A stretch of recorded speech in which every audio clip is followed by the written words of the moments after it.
खबर यूपी के झांसी से है, जहां श्री राम जानकी मंदिर मेहंदी बाग में आयोजित श्रीमद् भागवत कथा के 6वें दिन भागवत कथा का पूजन वृंदावन से पधारे महंत निर्मोही अखाड़े के अध्यक्ष मदन मोहन दास महाराज एवं महंत राम जानकी मंदिर रामप्रीत दास ने पूजन कर किया। वृंदावन के कथाव्यास हरिवंश दास ने कहा कि भारतवर्ष क्यों कहा जाता है, क्योंकि यहाँ पर उत्सव लगातार मनाते रहते हैं। वाल्मीकि रामायण में हनुमान जी महाराज जब सीता जी की खोज करने गए तो उन्हें सिर्फ श्रवण भक्ति माता जानकी को उन्होंने कभी देखा नहीं था। लंका में प्रवेश करने के बाद एक छोटी सी सुंदर सी स्त्री हनुमान जी को दिखाई दी। कथा व्यास ने कहा कि भक्तों का अपने भगवान के प्रति संपूर्ण भरोसा होता है तो वह सब कुछ जान जाते हैं। महोत्सवों की बहुत महिमा है, या तो भगवान के धाम में महोत्सव होते हैं या फिर इस संपूर्ण विश्व के अंदर भारतवर्ष में ही महोत्सव मनाए जाते हैं। उन्होंने बताया कि भगवान ने इंद्र की पूजा क्यों बंद कराई, क्योंकि भगवान को एक चीज़ बिल्कुल भी पसंद नहीं है, उसका नाम है अभिमान। चूँकि इंद्र ने सोचा कि मैं बरसात नहीं करूँगा तो कहाँ से खेती होगी, कहाँ से लोग स्वस्थ रहेंगे, इसलिए जो कुछ भी हूँ वह सिर्फ मैं ही हूँ।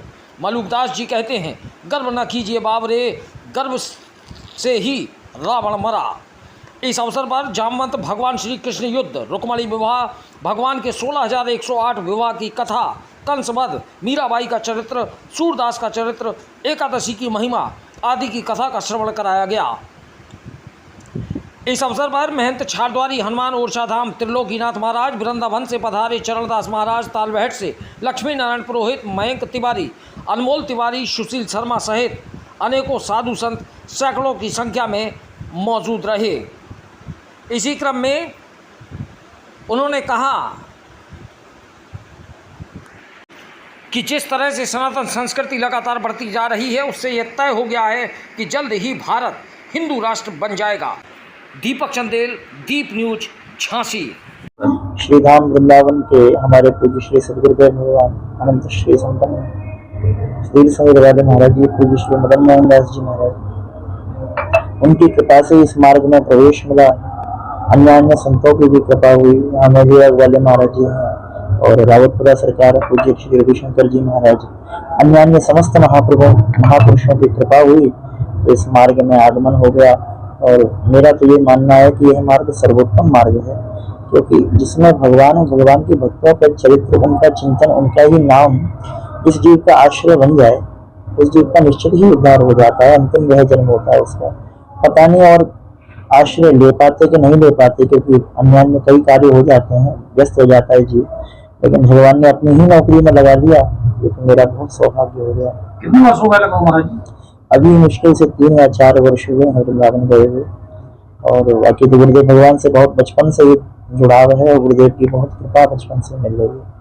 3-4 वर्ष में क्या लग रहा है कि अध्यात्म के प्रति लोग बढ़ रहे हैं या खुद जो पाप करते हैं उससे डर के बढ़ रहे हैं? नहीं, बिल्कुल बढ़ रहे हैं। देखिए, पाप की बात केवल इसलिए कही गई है कि पहले तो समझाया गया है बड़े प्रेम पूर्वक कि जीवन का फल केवल भगवान ही है, लेकिन जब लोग नहीं मानते हैं तो थोड़ा सा भय भी, थोड़ा सा। और भगवान सुखदेव कहते हैं, कामम क्रोधम भयम स्नेहम ऐक्यम सौहृदमेव च। काम से अथवा क्रोध से अथवा भय से किसी भी प्रकार भगवान से जुड़ेगा उसका कल्याण ही होगा। बहुत लोग जुड़ रहे हैं, सनातन की खूब अलग अब जग रही है और निश्चित ही हिंदू राष्ट्र निश्चित ही बन जाएगा। बहुत ज्यादा समय उसमें लगेगा नहीं। चलिए, लोग अगर बढ़ रहे हैं तो फिर क्या वजह है कि जितनी तेजी के साथ हम लोग जगह जगह श्रीमद् भागवत कथा का आयोजन देखते हैं, जगह जगह तमाम विद्वानों को कथा श्रवण कराते हुए सुनते हैं, इसके बाद भी समाज में वो चीजें घटने की बजाय बढ़ती चली जा रही है। क्या वजह? आप लोग समाज तक मैसेज नहीं पहुंचा पा रहे या समाज आपको ग्रहण करने के लिए तैयार नहीं है स्वार्थ के लिए? देखिए, समाज जहां तक ग्रहण कर रहा है वहां तक उसका लाभ हो रहा है, और समाज जिस अंश को त्याग रहा है उधर वो हानि को जा रहा है। जैसे कि हमारे संतजन गुरुजन समस्त कहते हैं कि गौ माता का आश्रय ले, गौ आधारित कृषि को करें। जो गौ आधारित कृषि को कर रहे हैं, देखिए आप, उनकी फसल बहुत अच्छी हो रही है। और गौ की जहां निंदा हो रही है, गौ का जहां उपहास हो रहा है, जहां तिरस्कार हो रहा है सनातन धर्म का, उधर अतिवृष्टि, अनावृष्टि आदि कई बार ऐसे कारण हो जाते हैं कि हमारे अच्छी फसल भी नष्ट हो जाती है, पकी पकी। उसका कारण है कि हम अपने धर्म के से च्युत होते जा रहे हैं। ऐसा नहीं है, अगर धर्म की बढ़त नहीं होती तो विदेश से क्यों लोग इस भारत में आकर धर्म की ओर बढ़ने लगते? धर्म की बढ़त तो है, लेकिन हमारे ही लोग, कुछ अपने भारतीय लोग अपने आप को भूलते जा रहे हैं और वो पुनः इस मार्ग पे आने का हम लोग प्रयास, उनको लाने का प्रयास कर रहे हैं और भगवान की कृपा से बहुत जल्दी सफल भी हो रहे हैं। क्या कहेंगे कि बहुत सारे संत व्यवसायिक हो गए, उनका कितना इसमें योगदान? नहीं, देखिए, संत व्यवसायिक नहीं है, कथावाचक व्यवसायिक हो सकते हैं। और हम कहते हैं, देखिए, उनका भी कार्य है, उनका भी अपना घर है, उनका भी आदि परिवार है, तो धन की तो सबको आवश्यकता है, बिना धन के तो कुछ नहीं हो सकता इस लोक में। लेकिन धन उतना ही हो जितना ही आवश्यक हो, बाकी वो सब भगवान का नाम ले रहे हैं। जो संत है वो तो वास्तविकता में आप्त काम है, पूर्ण काम है। उनको जो धन आ रहा है और निश्चित गौ संत राष्ट्र की सेवा में ही लग रहा है, उनका धन, उनके प्रति उनका कोई खर्चा नहीं है उस धन से।